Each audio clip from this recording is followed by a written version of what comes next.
안녕하세요. 오늘도 사연살롱을 찾아주셔서 감사합니다.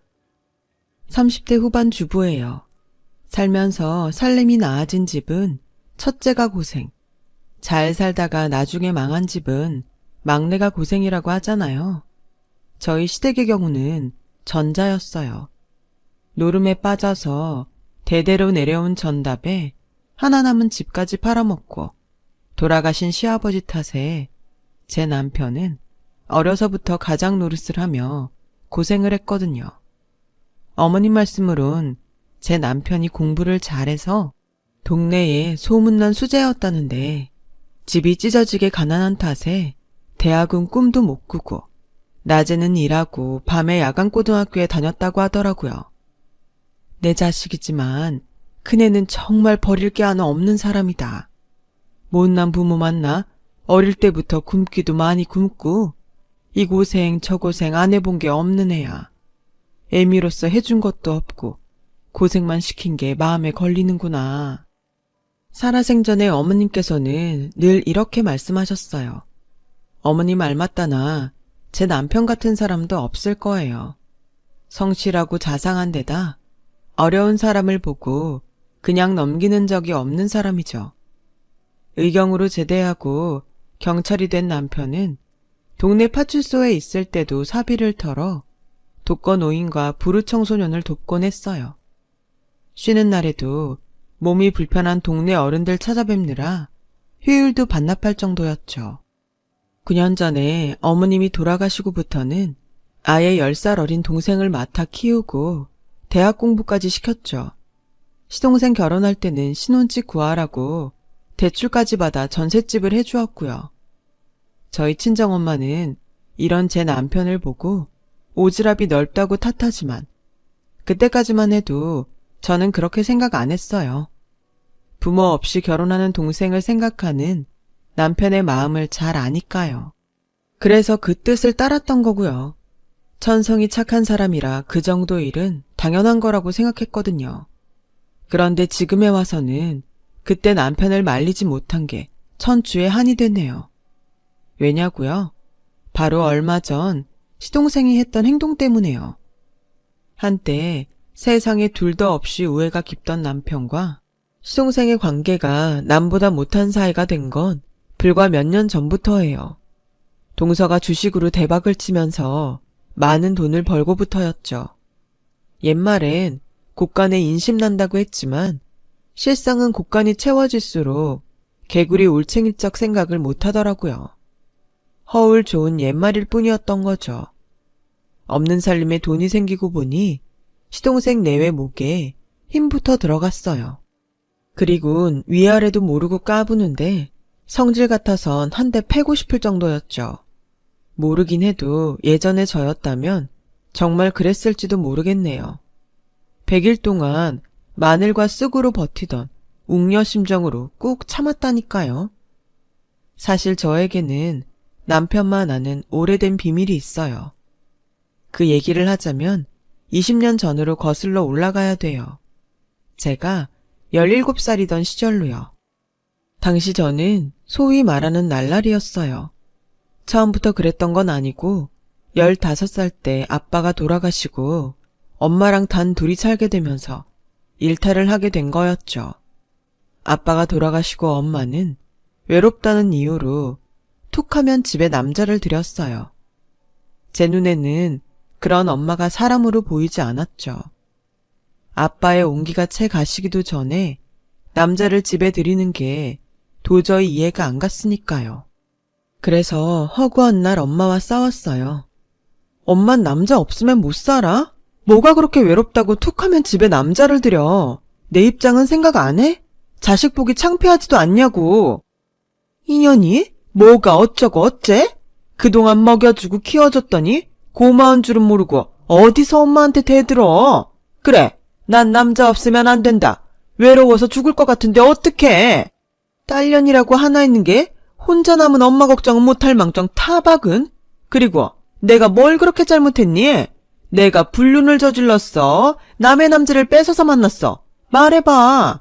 남녀가 만나서 연애하는 게 뭐가 잘못이라는 거야? 괜한 내 탓하지 말고 네 인생이나 똑바로 살아 이년아. 늘 결론 없이 평행선만 달렸어요. 그러다 보니 서로 얼굴을 마주치는 게 불편해졌고 집에 들어가는 게 그렇게 싫었어요. 그래서 저와 비슷한 처지인 친구들과 어울리며 밤거리를 배회하게 되었죠. 나쁜 짓도 하게 되었고요. 툭하면 근처 학교 일진들과 패싸움을 하고 잘 사는 집 애들한테 돈도 뺏고 괴롭히기도 했어요. 막장 인생이었죠. 그땐 세상이 싫었거든요.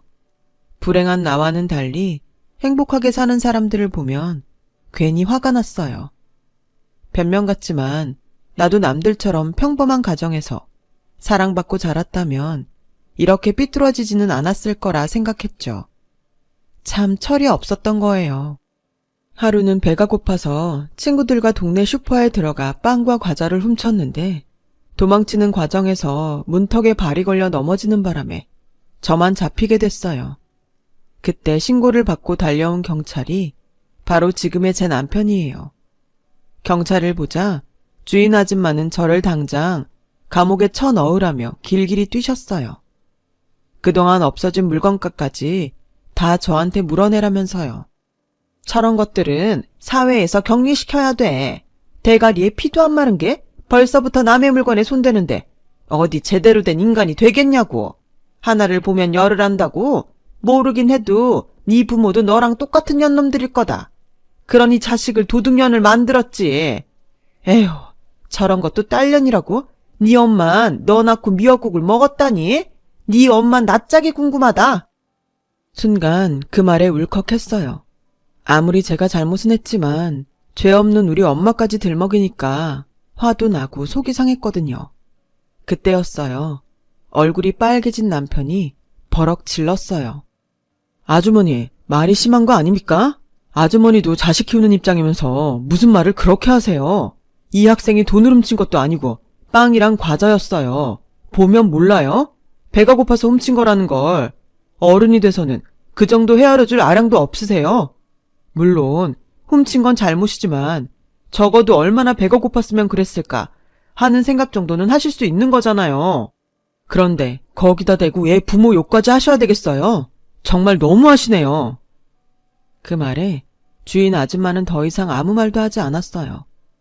그리고는 이전에 없어졌던 것까지 다 물어준다면 없던 일로 하겠다고 하더군요. 그리곤 10만 원을 불렀어요. 당장 주머니에 100원짜리 동전 하나도 없던 저는 고개만 떨굴 뿐이었죠. 남편은 일단 자기 돈으로 값을 치르곤 저를 데리고 나왔어요.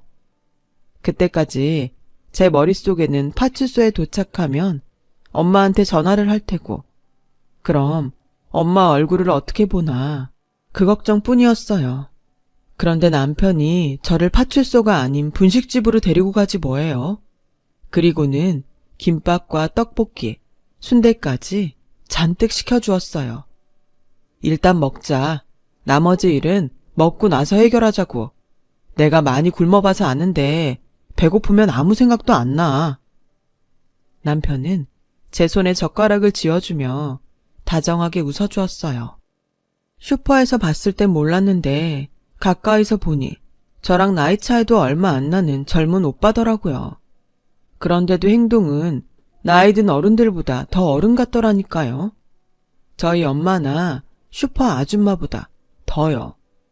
딱히 사건 접수된 건 아니고 슈퍼 주인 아줌마가 돈도 다 돌려받아서 더는 문제 삼지 않겠다고 한 덕분에 저는 파출소 소장님한테 훈계를 듣는 걸로 그날 사건은 일단락 됐어요. 하지만 제가 미성년자였기 때문에 보호자한테 인계를 해야 해서 부득이 엄마가 파출소에 와야 했죠. 화려한 화장과 옷차림의 엄마는 남자와 함께 파출소로 들어왔어요. 그리고는 다짜고짜 제 뺨을 쳤죠. 차라리 죽어라 이년아. 네 애미 잡아먹으려고 곡하니 지금? 이런 걸 딸년이라고 키웠네 내가. 이러고 사는 내 인생이 불쌍하다. 경찰 아저씨, 차라리 저거 감방에 넣어주세요. 아주 꼴도 보기 싫으니까. 이러고 살 거 차라리 네 아빠 죽을 때 같이 죽지 그랬어. 그랬으면 나라도 홀가분하게 살았을 텐데. 피 한 방울 안 섞인 경찰도 빵을 훔친 제가 배고팠을 걸 먼저 생각하는데 날 낳아준 엄마는 그렇지 않았어요. 오직 당신 생각뿐이었죠. 저는 그 앞에서 고개를 푹 숙인 채 눈물만 뚝뚝 흘리고 있었어요. 그런 저를 물끄러미 바라보던 남편은 제게 다가와 조용히 그러더군요. 언제든 배고프면 파출소로 오라고요. 누가 그러더라고요. 인간에게 가장 큰 상처를 주는 건 인간이지만 인간을 구원하는 것도 바로 인간이라고요. 그날 저는 미래의 제 남편한테 구원을 받았던 것 같아요. 날 생각해주는 사람을 생각해서라도 다시는 그런 일로 파출소에 드나들지 않겠다고 결심했거든요. 나쁜 짓도 끊고 제대로 살아서 멋있게 이 남자 앞에 다시 서겠다고요. 목표가 생기니 뭔가를 해야겠다는 의욕도 솟구치더라고요. 그래서 그동안 놓았던 공부도 다시 열심히 하고 착실한 학생이 되었어요. 힘들 때는 파출소로 찾아가 멀리서 남편을 지켜보다 오곤 했고요. 내 인생에서 가장 치열하게 공부했던 고3 시절이 지나고 저는 서울에 있는 여대에 합격을 했어요. 명문대는 아니었지만 불과 1년 반 전까지만 해도 모두가 포기했던 날라리가 서울 사는대 대학에 합격했다는 건 기적에 가까운 일이었어요. 담임도 엄마도 반 애들도 놀랄 정도였죠. 대학 합격 소식을 접한 저는 바로 파출소로 달려갔어요. 그리고 남편한테 당당히 고백했죠. 아저씨, 저 4년만 기다려주세요. 대학 졸업하면 그땐 저랑 사귀자고요. 그러니까 그때까지는 절대로 다른 여자랑 결혼하면 안 돼요. 밑도 끝도 없는 제 말에 남편은 당황하더라고요. 그도 그럴 것이 남편은 저를 기억하지 못했거든요. 하지만 당돌한 여고생의 프로포즈에 남편은 수줍은 얼굴로 말이라도 고맙다고 해주더군요. 저는 100% 진심이었는데 말이죠. 제가 창피한 것도 불구하고 몇 년 전 근처 슈퍼에서 빵 훔치다 걸린 애라고 제 과거를 설명하자 한참 뒤에야 남편과 파출소 사람들은 저를 알아보곤 대학 입학을 축하해 주었어요. 그날 이후 저는 종종 파출소에 들려 내 남자가 잘 지내나 확인을 하곤 했어요. 혹시 주변에 여자가 꼬이진 않을까 전전긍긍하면서요. 어느새 파출소 사람들은 그런 저를 재수씨라고 불러주었고요. 그럴 때마다 남편은 귀까지 빨개져선 도망을 쳤지만요. 10번 찍어 안 넘어가는 나무 없다고 제가 2년 넘게 찾아가다 보니 남편도 조금씩 제게 마음을 열어주었어요. 깻잎머리 교복 차림 여고생일 때는 아무래도 어려 보였겠지만 이제는 화장도 익숙한 여대생으로 변해서 그런가 애 취급도 안 하고 말이죠. 그렇게 파출소를 드나든 지 2년하고 3개월 만에 저는 남편과 정식으로 사귀게 되었어요. 당시 시동생은 고등학생이었는데 형제의 우애가 좋은 건지 눈치가 없는 건지 글쎄 데이트할 때 종종 따라 나오곤 했어요. 그때는 저한테 누나라고 부르며 엄청 잘 따랐었죠. 형제가 없는 저로서는 그런 시동생이 그렇게 귀엽더라고요. 시동생이 고3이 되고 수능시험을 보러 갈 때도 몸이 아프신 어머님을 대신해 제가 시험장까지 따라갔을 정도였죠. 남편은 비상근무를 하느라 정작 자기 동생 시험장에는 갈 수 없었거든요. 결혼도 하기 전부터 시댁에 드나들며 며느리 노릇을 했던 저는 시동생이 시험을 마치고 나올 때까지 교문 앞을 지키고 있었어요. 교문에 커다란 엿을 붙이고 간절히 기도하는 학부형들 사이에서 말이죠. 수능시험을 마치고 나온 시동생은 그런 저를 발견하곤 미안해서 어쩔 줄 모르더라고요. 형수님, 제가 알바해서 첫 월급 타면 다른 사람은 몰라도 형수님 선물은 꼭 사드릴게요. 그러니까 우리 형이랑 헤어지지 말고 꼭 결혼까지 하세요.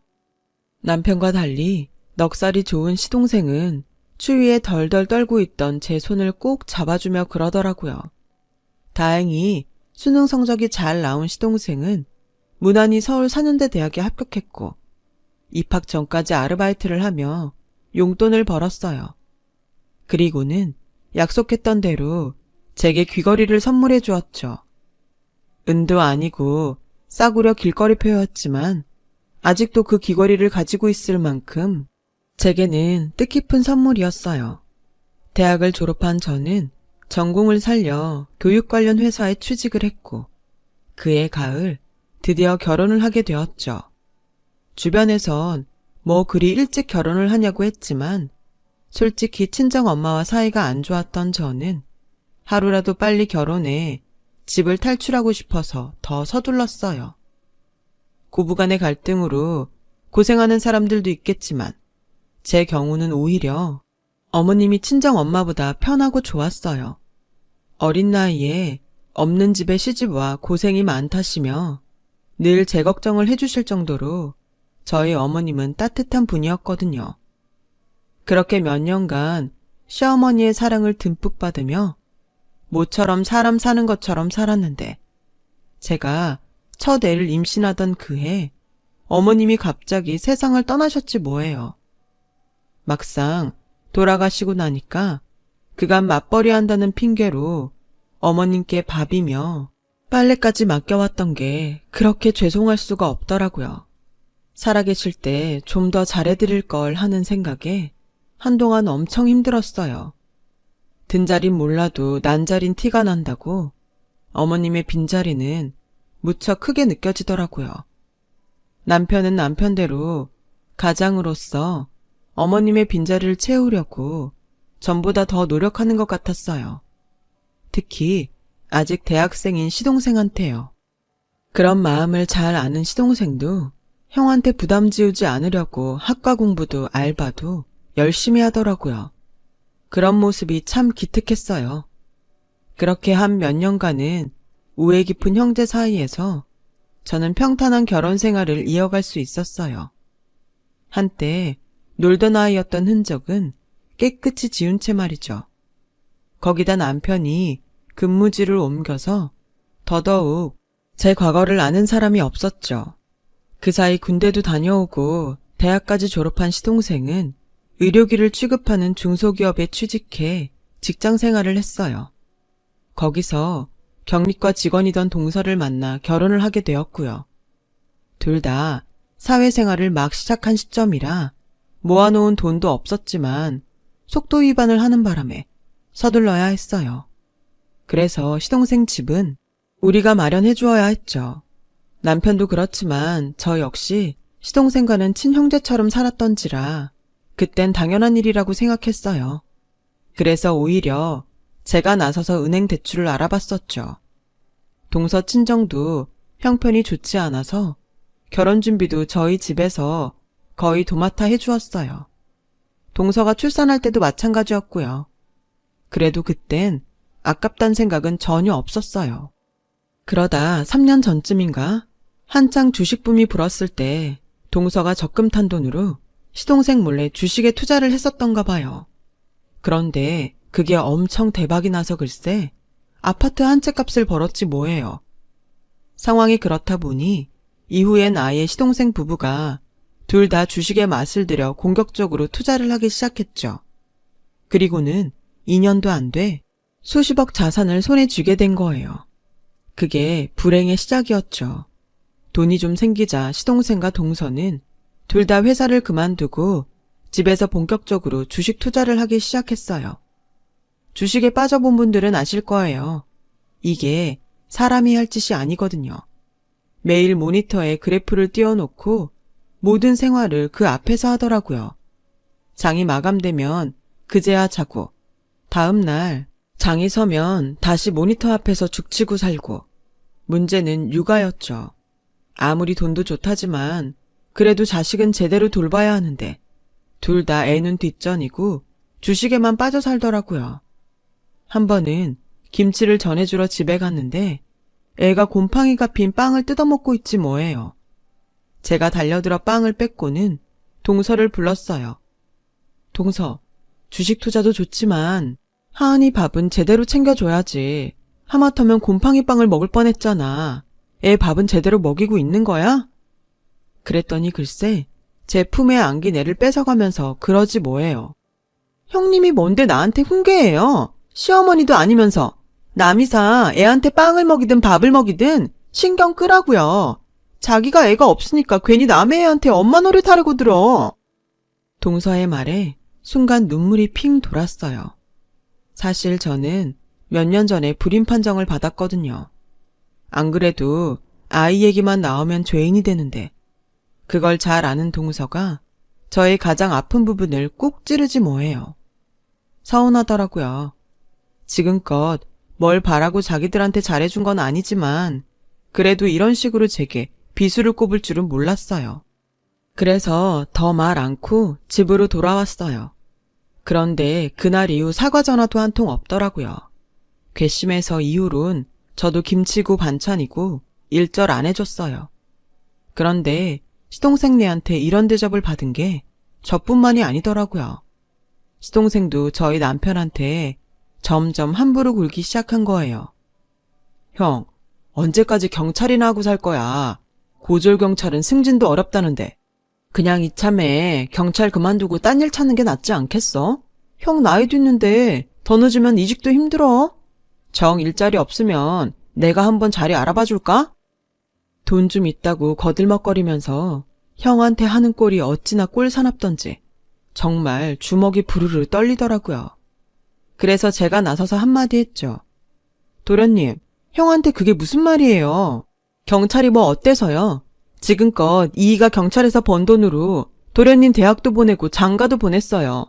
받을 땐 말없더니 돈 좀 번다고 형 무시하는 거예요? 뭐예요?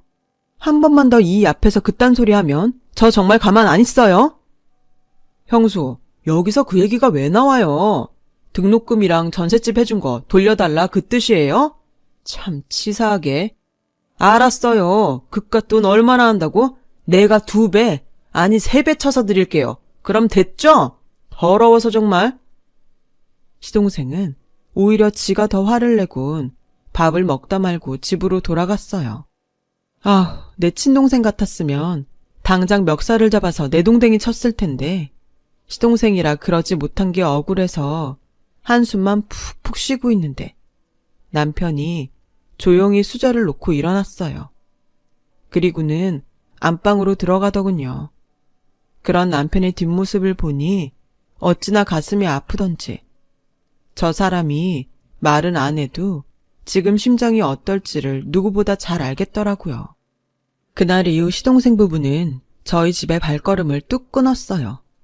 기대도 안 했지만 2배, 3배 주겠다던 돈도 감감무소식이었고요. 그러던 어느 날이었어요. 막 출근해서 업무를 시작하려는데 파출소에서 전화가 왔지 뭐예요? 네? 그이가 다쳐요? 얼마나요?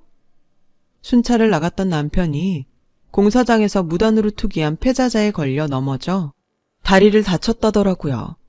남편은 한사코 집에 연락을 하지 말라고 했지만 상처가 심해서 병원에 입원을 해야 해서 연락을 했던 거죠. 저는 회사에 월차를 내고 병원으로 달려갔어요. 도착해보니 응급수술을 해야 한다며 수술 동의서에 사인을 하라고 하더라고요. 남편을 수술실에 들여보내놓고 그 앞에서 한참을 울었어요. 수술을 해도 다리 상태가 예전처럼 돌아오지는 못할 거라고 했거든요. 아직 40대 중반인데 다리를 절게 될 거라니 눈앞이 캄캄하더라고요. 누구보다 건강에 자신 있던 사람이 그런 자신의 모습을 받아들이기도 쉽지 않을 것 같아서 혹여 마음의 상처를 받지는 않을지 걱정이 됐어요. 그렇게 수술을 받은 남편은 4시간 뒤 병실로 옮겨졌어요. 늘 든든한 산처럼 느껴졌던 남편이 초췌한 모습으로 병상에 누워있는 걸 보니 자꾸 눈물이 나더라고요. 그래서 우는 모습을 남편한테 들키지 않으려고 화장실로 갔어요. 그리곤 돌아가신 어머니한테 빌었죠. 어머님, 평생 고생만 한 이 사람 다리까지 절개되면 불쌍해서 어떡해요. 어머님이 제발 도와주세요. 제가 제사도 더 열심히 지내드릴게요. 그런다고 될 일은 아니었지만 그래도 저로서는 믿을 구석이 없어서 한참을 속으로 기도를 했어요. 병실에 돌아와 보니 수술을 집도했던 의사 선생님이 와 계시더라고요. 하도 울어서 두 눈이 시뻘개진 저를 보시더니 수술이 잘 됐으니까 걱정 말라며 위로를 해주시더군요. 다행히 부위가 나쁘지 않아서 재활만 잘하면 다리를 저는 일은 없을 거라고요. 그 말에 어찌나 위안이 되던지 나도 모르게 어머님 감사합니다를 외쳤다니까요. 마취에서 깨어난 남편은 자신 다리는 생각도 않고 제 걱정부터 했어요. 놀라게 해서 미안하다고요. 뭐가 미안해? 다친 당신이 왜 미안해? 거기에 폐자재를 버린 놈들이 미안해야지. 내가 당신 퇴원만 해봐. 그것들 아주 가만히 안 둬. 성질을 버럭 내는 저를 보고는 그제야 남편이 빙그레 웃더군요. 수술은 잘 됐지만 재활을 해야 해서 남편은 당분간 집에서 쉬어야 했어요. 그렇게 한 달이 지난 어느 날이었어요. 퇴근해보니 시동생 내외가 집에 와 있더라고요. 형이 다쳤다고 연락을 해도 병원에 들여다보지도 않더니 그래도 걱정은 됐는지 집으로 찾아왔나 했어요. 그런데 남편과 뭔가 얘기를 나누다가 제가 들어오니 얼른 입을 닫더라고요. 내외가 제 눈치만 슬슬 살피는 게 낌새가 하도 수상해서 일부러 남편 옆에 가서 앉았어요. 무슨 얘긴데 내가 오니까 딱 그쳐요? 여보, 무슨 얘기했어? 그러자 남편은 착잡한 표정으로 제 눈을 피해 고개를 돌리더라고요. 그때였어요. 동서가 그러더군요. 이렇게 된 거 숨길 거 있나요? 따지고 보면 아주버님한테도 좋은 제안인데 다리도 다치셔서 전처럼 경찰 일하기 힘들 거 아니에요. 게다가 요즘 세상이 좀 흉흉해요. 칼에 총까지 든 범인들 잡으러 다니다 혹시 큰일이라도 당하면 어떡해요. 다리까지 성취하는데. 게다가 사람들이 경찰이라고 하면 어디 대접이나 해주나요? 짭새니 뭐니 놀리기 일쑤지. 그러니까 이참에 경찰 그만두세요. 저희가 아주버님 모실게요. 순간 귀를 의심했어요. 경찰을 그만두라는 건 그렇다 쳐도 왜 자기들이 내 남편을 모신다는 건지 이해가 안 갔거든요. 그런데 들어보니 일자리를 준다는 얘기더라고요. 얼마 전에 시동생이 컨설팅 회사를 차렸는데 거기 와서 일하라고요. 그때였죠. 묵묵히 듣고 있던 남편이 동서 말을 끊고는 자기는 그럴 생각이 없다고 거절을 하더라고요. 평소라면 상대방 얘기를 다 듣고 자기 얘기를 하는 사람이 왜 이러나 싶었죠. 그런데 동서 얘기를 더 듣고 보니 남편이 왜 그랬는지 알겠더라고요. 왜요? 동생 회사라서 그래요? 말이 운전기사지. 따지고 보면 그거 수행비서나 마찬가지인데. 게다가 이 사람이 자기 형인데 월급도 좀 두둑히 주겠어요? 솔직히 우리가 사람 구하자면 얼마든지 구해요. 그래도 아주버님한테 맡기려는 건 그간 우리한테 해준 것도 있고 다리까지 그렇게 된 마당에 온전히 경찰 일 할까 싶어 그런 거라고요. 그 다리론 어디 취직도 못해. 다 생각해서 하는 말인데 그걸 무자르듯 자르냐? 자격지심이야 뭐야. 듣자 하니 이것들이 글쎄 제 남편한테 시동생 운전기사를 하라지 뭐예요. 순간 그간 참았던 화가 머리 끝까지 오르면서 그간 잊고 살았던 날라리 본능이 제대로 터져 나왔어요. 뭐가 어쩌고 어째? 이 미친 미나리 꽃다발 같은 것들이 어디서 되먹지 않은 소리를 씹으려. 뭐? 그 다리로 어디 취직도 못해? 찢어진 주둥이라고 어디서 함부로 나불거려 대먹지 않게. 니들 둘 오늘 대가리가 엉덩이에 인사하도록 쳐맞아 볼래? 니들 눈깔 빼서 저글링 한번 해줘? 가짜는 무말랭이 같은 것들이 어디 감히 내 남편한테 지 기사를 하래. 한번 터져 나온 왕년 욕자락은 정화되지 않은 날 것 그대로 시동생 내외 얼굴에 뿜어졌어요. 이런 저의 모습을 처음 본 세 사람은 아무 말도 못한 채 입만 떡 벌리고 굳어버렸죠. 한때 제가 날라리였다는 사실을 아는 남편도 놀라긴 마찬가지였어요. 그렇겠죠. 그동안 조심조심하며 살았으니까요. 하지만 이날은 도저히 못 참겠더라고요. 이것들 다시는 안 보는 한이 있어도 버르장머리를 제대로 고쳐놔야겠다 생각했거든요. 니들이 언제부터 돈 좀 굴리고 살았다고 시건방을 떠는 건데 월세방 하나 구할 돈도 없어서 지형 앞세워 은행 대출 받아간 것들이. 너 이자라도 한번 내고 이러냐? 말로는 그간 가져간 돈 2배, 3배 차준다더니 왜 소식이 없어? 그런 주제에 어디서 지형한테 시다바리 노릇을 하래? 되먹자는 개벽다개 같은 새끼 같으니라고. 눈 까라 이 새끼야. 포크로 확 뽑아버리기 전에. 그리고 너 터진 입이라고 함부로 떠드는데 내 남편이 네 친구냐? 띠동갑돈 없는 아주버님한테 어디 건방지게 반말을 해? 넌 쌀에기 반톨만 처먹었냐? 어따 대고 반말을 섞어 죽을라고. 좋은 말 할 때 잘 들어라. 오늘 밤까지 네 학비에 신혼집 대출금, 은행 이자까지 쳐서 싹 다 보내. 동서가 경리 출신이니까 동계산은 잘 하리라 믿지만 혹여라도 계산 틀리면 내가 10원마다 강냉이 하나씩 털어줄 테니까 한치의 오차도 없이 확실해. 알았어?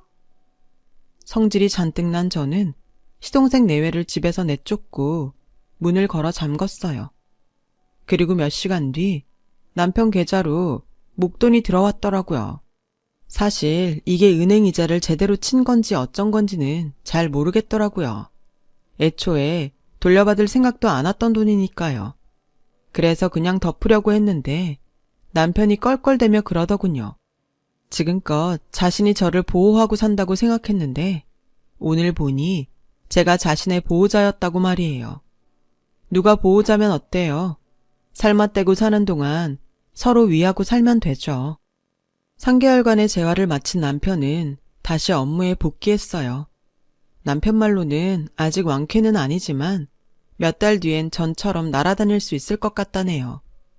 그리고 그날 이후 남편은 제가 화가 나서 얼굴이 붉어지면 제 입부터 틀어막는 버릇이 생겼어요. 말로는 제 체면을 생각해서 그런다는데 아무래도 막아야겠죠? 참, 컨설팅 사업을 시작했던 시동생은 몇 달을 못 넘기고 쫄딱 망했어요. 가지고 있던 주식이 폭락해 적자인 회사를 운영해 나갈 자금이 부족해 그랬다더군요. 화무 11홍이라고 부귀와 건세가 영원하진 않다는 걸 몰랐던 거죠. 그래서 다들 하루하루 열심히 일하며 사는 거 아니겠어요? 하루하루 열심히 살아가는 여러분들께 좋은 기운들이 가득하길 바랍니다. 지금까지 제 사연을 들어주셔서 감사드려요. 건강하세요. 여러분, 사연 댓글에 응원과 현명한 조언 부탁드려요. 좋아요와 구독은 저에게 큰 힘이 됩니다. 오늘도 좋은 일 가득하세요.